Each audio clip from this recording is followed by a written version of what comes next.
Hi everyone, Elena from Arcadier here. Today on Inspire, we have Rupa Ganatra, co-founder and CEO of FUTR Group, formerly Millennial 2020. FUTR Group is a global insights business and summit series on the future of retail, marketing, and commerce that runs in New York, London, Singapore, and Sydney. She's also a partner in Unlimited Brewing, Christmas in July, and Mad World. Rupa is a founding board member of the UK Guild of Entrepreneurs, a mentor on the London Mayor's Business Growth Program, as well as a contributing writer for Forbes. Hi, Rupa. Great to have you today. How are you? Hi, thank you so much for having me. I'm great. And you? Pretty well. So maybe you can just tell us a little bit about FUTR Group and what made you start it. Yeah, sure. So in my previous life, I was completely a different career. So I was in investment banking. When I left, I launched a series of businesses in media and retail. And I was looking for an event to go to that could kind of answer the questions I had about where things were going. And I couldn't really find that event. So in 2015, met up with my business partners and decided to launch Millennial 2020. So the aim was to be disruptive, both in terms of the content and the format as well. We had identified that today's customer was changing at such a fast pace, and we wanted to have an event that allowed brands and retailers to come along and understand what this changing landscape meant for their businesses. Within 18 months, we actually ended up launching after the London launch in Singapore and New York and Sydney. So we were kind of in 4 continents in a very, very short space of time. And the event really just brings together around 2,000 to 3,000 companies at each one. And it's everything from discovering the latest technologies that are going to change the face of your business to, new ideas, new solutions, out of the box thinking and innovation, so that when brands and retailers go back to work after the 2 days at our event, they're kind of filled with all these amazing ideas, new ways of doing things and new things to try out in their businesses. We also, while we saw that this millennial mindset of customers was changing the landscape at such a fast pace, we also found so many other trends which were impacting brands and retailers in the space. And so we very much, we changed names and announced our new brand earlier this year and moved from Millennial 2020 to FUTR, which is spelled FUTR. So really now looking at all future trends that allow brands and retailers to understand where their market is going, what's happening in their landscape. And then within that as well, part of the evolution was also that we had very much focused in the first few years just having these large scale events and bringing everyone together and then rushing off to the next city for preparation for the next one. So what we felt as we saw how quickly the landscape is changing, that there needed to be a year-round conversation in all of these markets. So we now have a future insights business, future immerse, and also future micro events. So the idea is that there's multiple touch points year round. So our community, both within a region, but also globally, can have this conversation and dialogue going, throughout the year. And then the event is almost like the culmination of all of that coming together.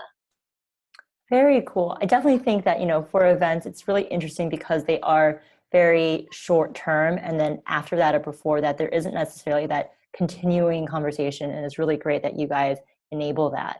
So there's 2 things that you mentioned. I'll come back to your former life and what made you swap over later.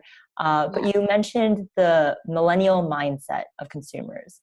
What do you believe this is, and why do you think it's important? So I think it's about 2015, 16, when we were launching, everyone was talking about millennials and this disruptive force and this age demographic and this generation that was literally changing everything and the way that it was really about consumer behaviors. But what we've seen over and over again is that it's not about an age demographic. So for us, millennial mindset is the fact that all consumers, whatever their age, are evolving their behaviors right now.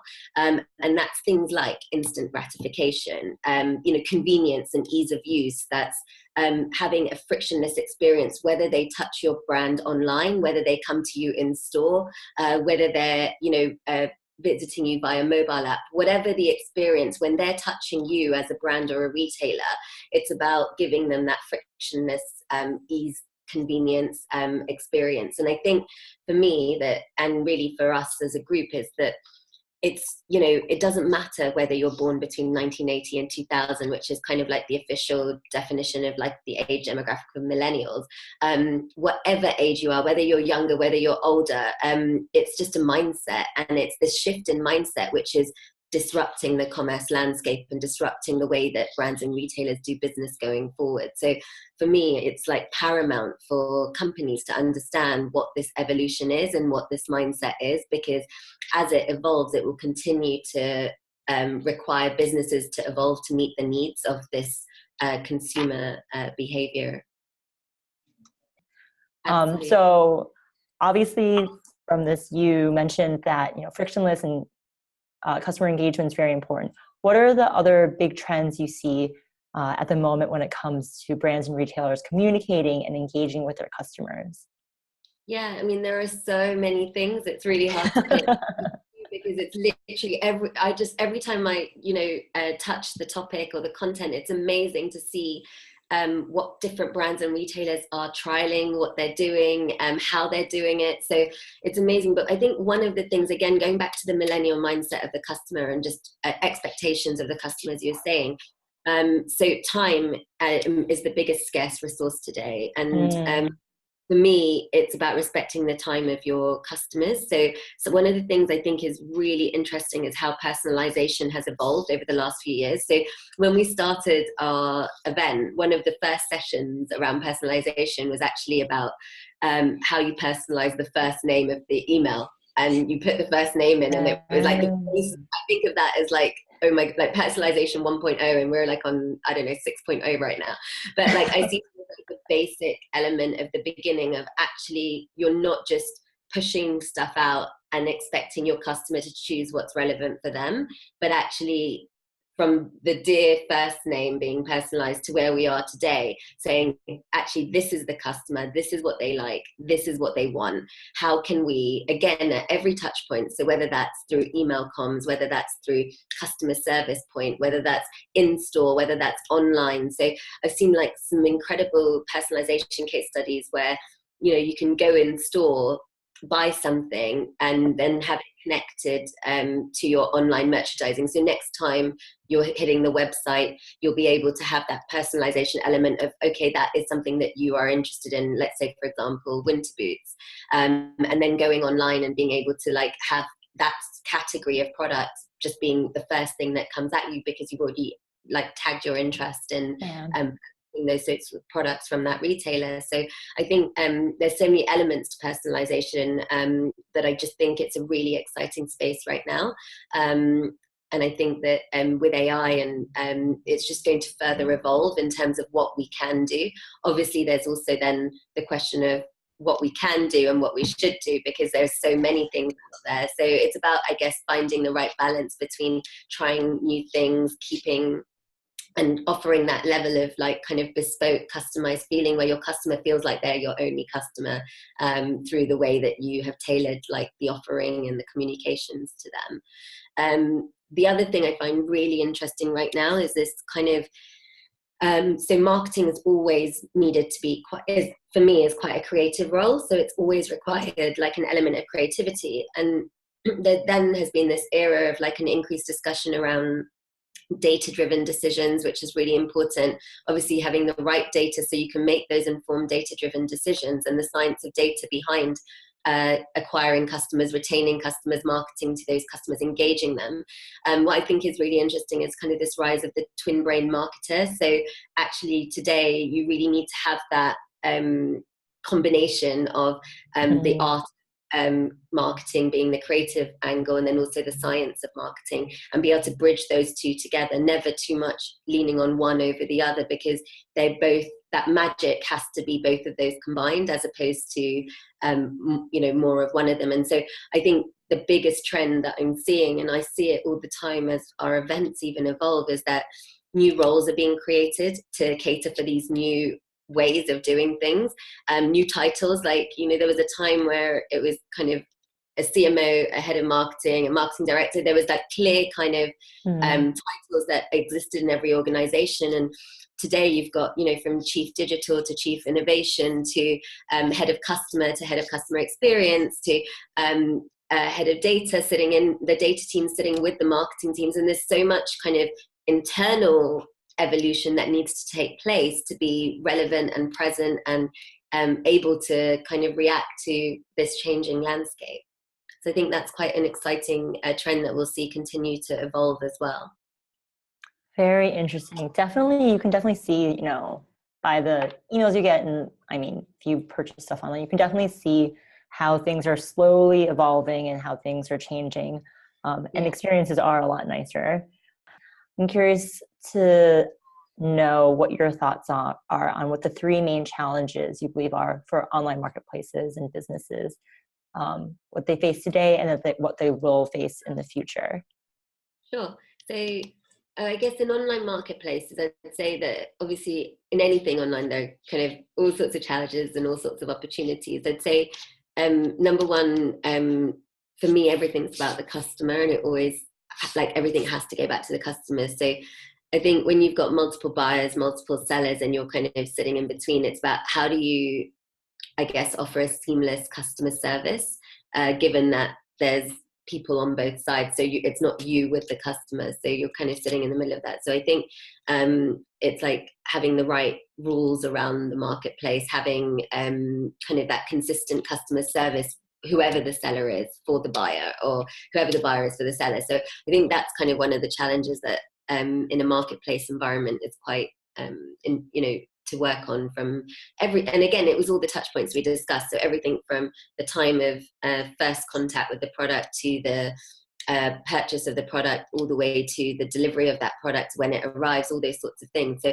I think that just kind of, it's just something that, you know, for marketplaces, they have even more work to do than maybe a direct to consumer retailer in making sure that it's frictionless and seamless.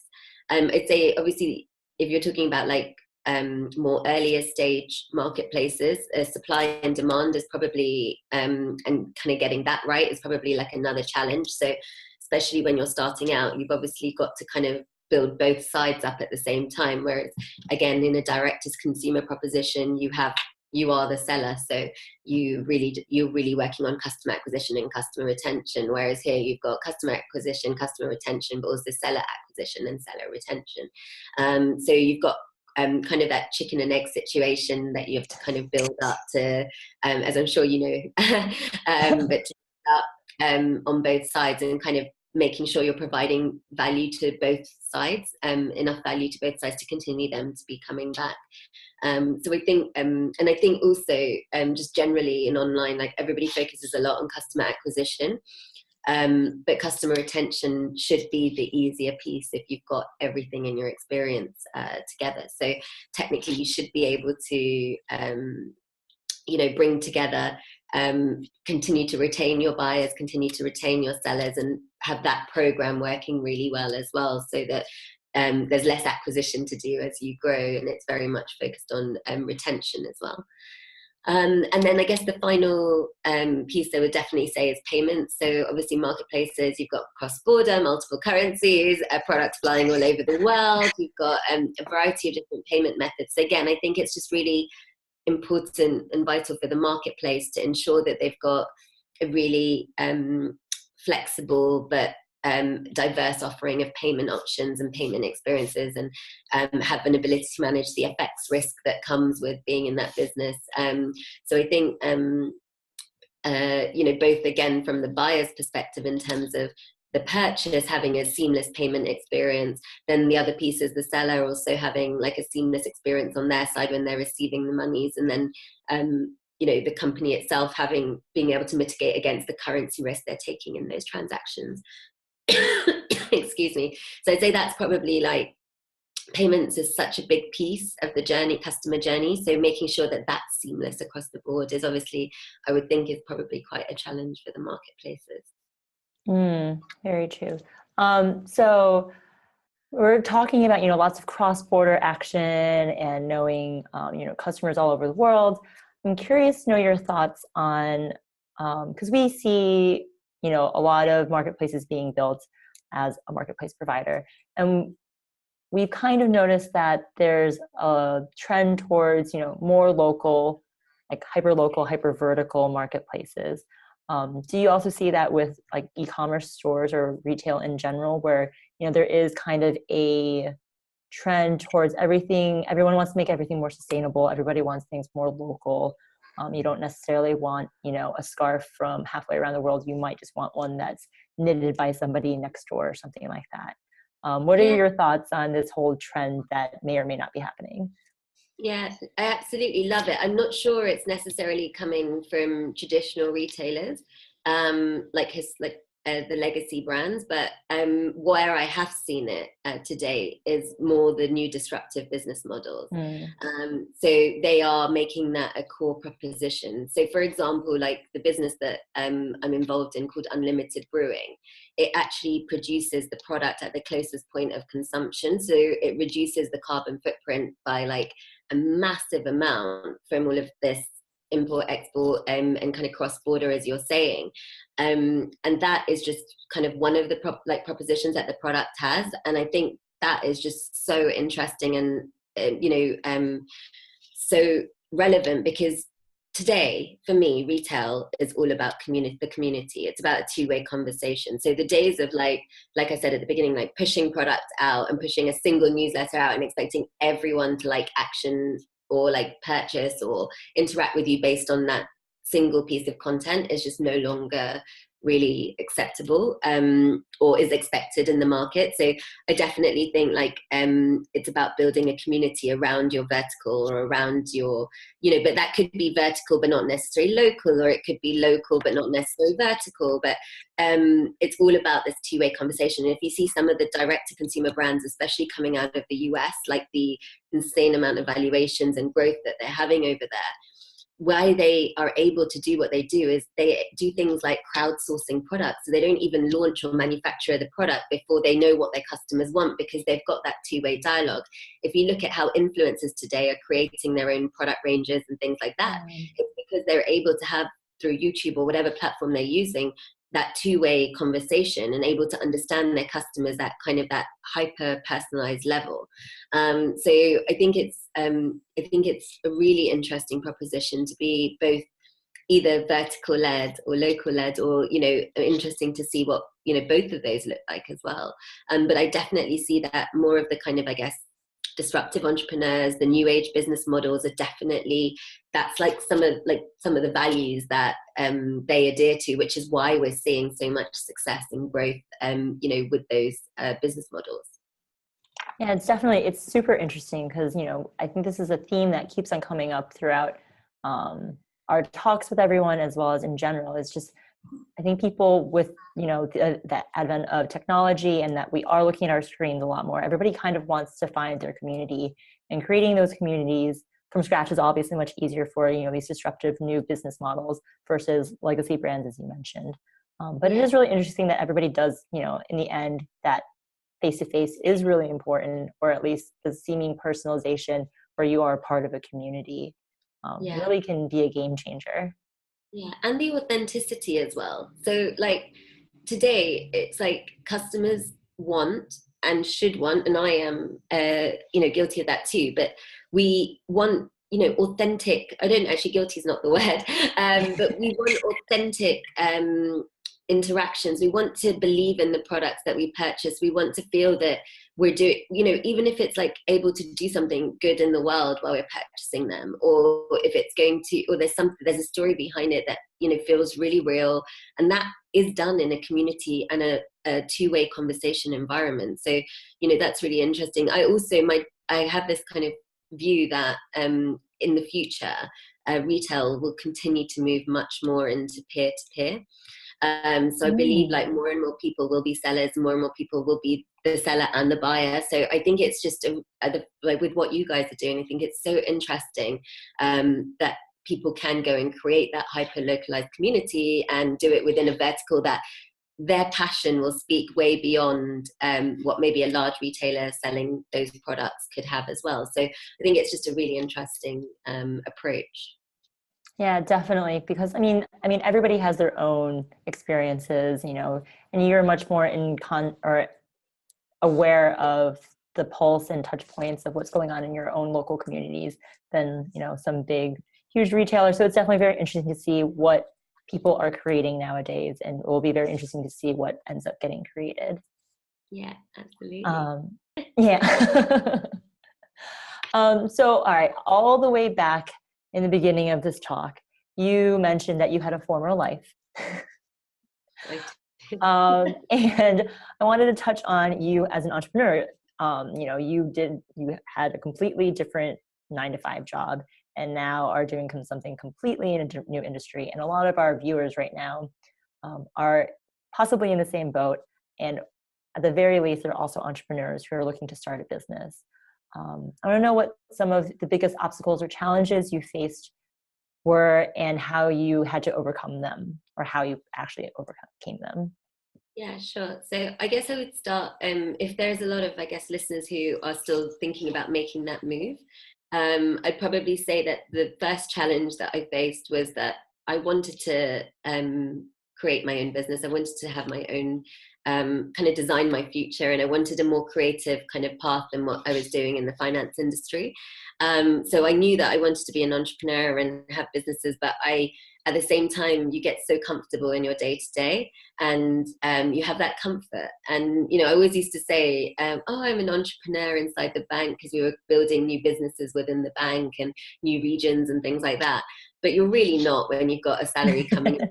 You're really an entrepreneur when you don't know when your next paycheck is coming in, and you are working on something that you're hoping that someone wants to have one day, or use one day, or buy one day, or whatever it is. So I'd say, like, the first challenge to overcome was I was actually leaving and saying, you know, I worked on many business ideas along the years. I was there for 8.5 years, and I was running a kind of a division within the bank by the end. And during that time, I worked on ideas in the weekends and in the backgrounds, and all sorts of, one was a marketplace idea actually over the time. I worked on loads of different things, but every time I was like, okay, when something gets somewhere, then I'd quit my job. I was, you know, then get pulled back into the job and like traveling, and then I'd make excuses and say, oh, 4 weeks has gone by, but, you know, I've been busy. And I used to be able to, I'd just put it on the back burner, and then it would never really go anywhere. So in the end, I just had to kind of make this call that if I didn't do it now, I probably wasn't going to do it. And if I didn't do it now, if I look at myself in 10 or 20 years time and look back, I'll be disappointed that I didn't go and see what my potential was in this space. So I then, finally got the guts, after even just walking in with my resignation letter for 2 weeks, I think every day, and then going home with it as well, because I was too. I finally got the guts to just say, okay, I'm just gonna stop, and I'm gonna go and see what else is out there for me, and kind of immerse myself in a new space. So I definitely, I guess the piece of advice is, you know, if you really feel like you've got something you want to do, and you really, you know, want to explore another side of you, because I mean, you learn so much about yourself. It's really an incredible personal journey as well. So I'd say, just go and do it, because you'll never regret trying. You may regret not trying. The other thing I think challenge wise for me is kind of like time management. So like I came from a job where I then started a business, and I was like, okay, I need to do a PowerPoint presentation. There's no one to do it because we don't have interns, because I'm like a sole person. So I started like doing my own presentations again, my own everything. So you get used to basically learning every part of the business. So in a job, as you get more and more senior, you continue to like focus on a skill set, and you continue to build on that. And all of a sudden I was like sales, marketing, operations, finance, you know, like everything I was. And I think there's a point where your business starts to grow and starts to have that scale, and you no longer can be everything to the business. So I definitely believe in learning each role yourself first, so that when anyone else does it later, you can lead by example, but also you will may have some learnings that you can share and benefit the other person, and vice versa. So I definitely think it's good to own all these roles, but I think it's definitely, there's a point where you need to start saying, okay, I'm doing all of these things that keep me so busy, but what are the 2 or 3 things that are going to move the needle to the next stage of my business, and focusing in on those and honing in on those, and making sure that while you're busy doing all of these things, you're still focusing on like why you started it, B, what your end goal was, and C, where you want to be kind of like right now in the process of your business, like the growth of your business. The other thing which I can't tell you if I'm good at, but I'm sure my team can, is the art of delegation. So it is quite, you get quite protective as a founder of all the things, because you've literally given it your blood, sweat, tears, and so you get quite protective of everything, and so the reason you hire people is to be able to continue to grow, and you can't continue to have all those roles. So it's really about hiring great people, trusting that responsibility, like giving responsibility away to people, and just focusing also on the things that you're good at. So there's a bunch of stuff, like no one's going to be good at everything. So there are things that you're going to shine at, and there's things that you're not. And it's good to try all of those things, but at some point you've just got to focus on the things that you're good at, and the things that are going to, again, move the needle, as opposed to the things that maybe not, or that also someone else, you find someone that can do it better. And so I think like learning that and delegating responsibility, and then also like being able to find people, like understand how to identify people that are better than you at those things that you're hiring, I think is always a challenge. And I don't know if there's any founder that will say that they've got it right every single time. So yes, I guess I would say that's probably another challenge or obstacle to work towards. Very nice. Well, yeah, definitely is a struggle that a lot of founders experience. It definitely is hard to let go. And it's definitely really, I mean, it's a lonely journey and a very difficult one. And you definitely, get really attached. Yeah. But I think so I actually think that part of it is you have to be detached, because sometimes what you cannot do in your business is make emotional decisions. So it has to be, you have to have the facts in front of you. You have to have the knowledge, and then you've got to make a decision based on almost being detached from it. Because when in anything in life, when emotion drives your decision making in that space, the chances are it might not be actually the right thing to be doing. So I think it's really important to everyone does it. I find all entrepreneurs do it in different ways, like whether it's like waking up at 5 and going for like a 2-hour run, to every month taking time out and kind of alone time outside of like the day-to-day life. Everyone, some people follow spirituality like myself. So everyone has kind of like their own outlets. But the most important thing is, I think, to continue to step back and continue almost looking at it as if you're not feeling the day-to-day of it. And that's when you're going to really benefit your business, because you're going to make the decisions that need to be made, as opposed to the ones you feel or want to make. Very true. Very good point. So the last question that I want to ask you is, on that note, what's one piece of advice that you'd like to give everyone today? So if it was a one piece, there's so many. One, I would say that, so I think I've met a lot of companies that start out with a certain proposition, a certain brand name as well, and they continue to like pursue it to a point where maybe it hasn't really been validated. So validation means having your first customer want to pay for it, or having a metric that you have defined as success in your business, having that happen. And I think what I would say for a piece of advice is, don't be afraid to change what you began. So just because your business plan at the beginning said you were going to do X, Y, Z, how could you know? Because you hadn't started it then. So be willing to like everything we're talking about today about evolving in the landscape, be willing to evolve both yourself and your business plan and your business model. Because as you get more information and knowledge at your fingertips, as you evolve and walk down the path of the business, you will learn new things that you couldn't possibly have known at the start. And you'll have new conversations. And so really don't be afraid to evolve that business model. If you look at some of the most successful companies in the world, they didn't start with the name or the proposition that they've ended up with. Recently, someone showed me like some of the first round fundraising decks of companies that are now unicorns.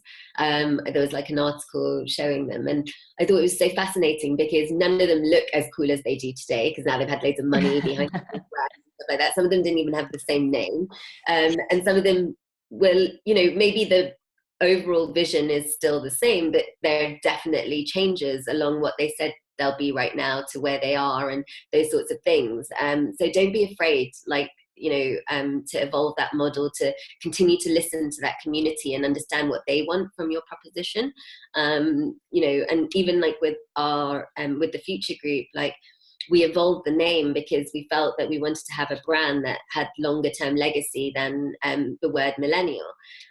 We then have evolved from a live event business once a year in each of the regions to year-round insights and conversation, because that's what our community told us that they wanted.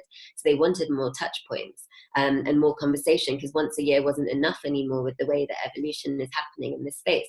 So just continue to, as long as you stay close to your customers, continue to listen to them, and just, you know, evolve your business model as you need to. So yeah, that would be, I guess, one piece of advice. Awesome. Very good advice. Well, thank you so much. It's been wonderful to have you. So Future is a very proud sponsor of Arcadier Inspire, and, you know, all the top prize will have a booth at any event around the world for Future. They'll have one booth either in Sydney or Singapore or London or New York over the coming years. And then everybody else gets all the other winners get tickets to any of the shows. Maybe you can quickly explain why you think that this is such a good opportunity for entrepreneurs or somebody who just started, you know, a successful business, and what opportunities they have to gain from attending the shows and, you know, manning a booth at one of the events. Absolutely. So just to explain, maybe I'll start by, we talked a lot about the content side of it, but maybe start by just talking about the structure of our event. So we typically have a 2-day event. We have, as I mentioned earlier in the conversation, we have around 2,000 to 3,000 companies at each one. Everyone has like innovation and digital and the future on their minds, future trends, whether they're coming from the largest companies in the world to the most newest entrepreneurial disruptive businesses in the world. And the idea is actually to bring those two together and create create really innovative, disruptive content. We have around 200 speakers. We have CEOs of some of the largest companies in the world to the founders and CEOs of some of the biggest challenger brands and disruptors, and as well. We have within that we have actually 3 conference stages on each day, and within that we have 12 conference tracks. So the idea is that you personalize and curate your time on the stages with whatever it is that is you need to address. So if you need to really focus on payments in your marketplace, there's a payments dedicated track. If you want to focus more on like you know, marketing automation or new engagement ways of marketing, then there's a social marketing track.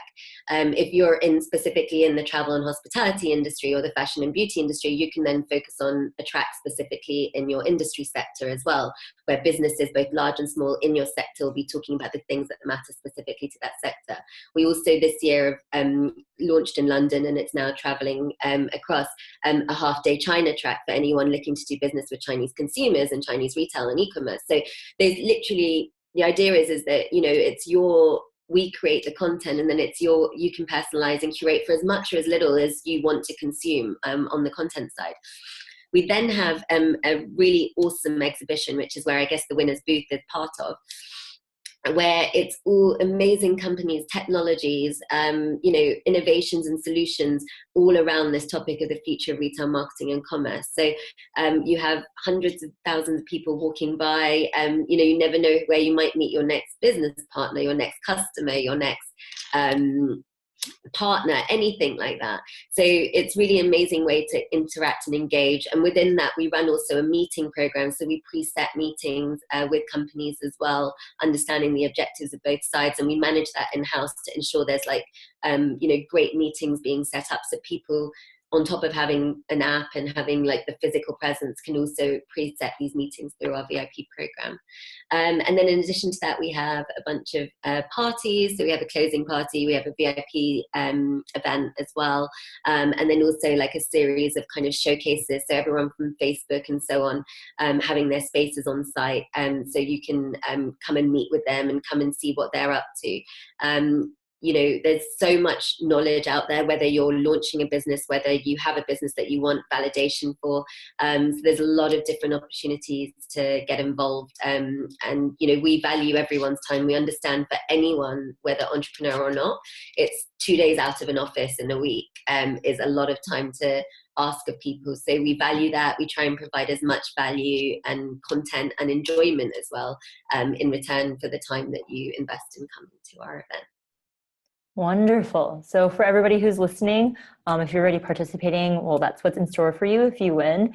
And everybody who's listening who hasn't signed up, well, you should. Great opportunity to learn, share, and party a little bit from people who really know what they're doing. Well, thank you so much, Rupa, again, for joining us and sharing all your advice and insights. It's been a pleasure to have you. If anybody wanted to get in touch with you, what's the best way for them to reach you? So I'm like mad on LinkedIn.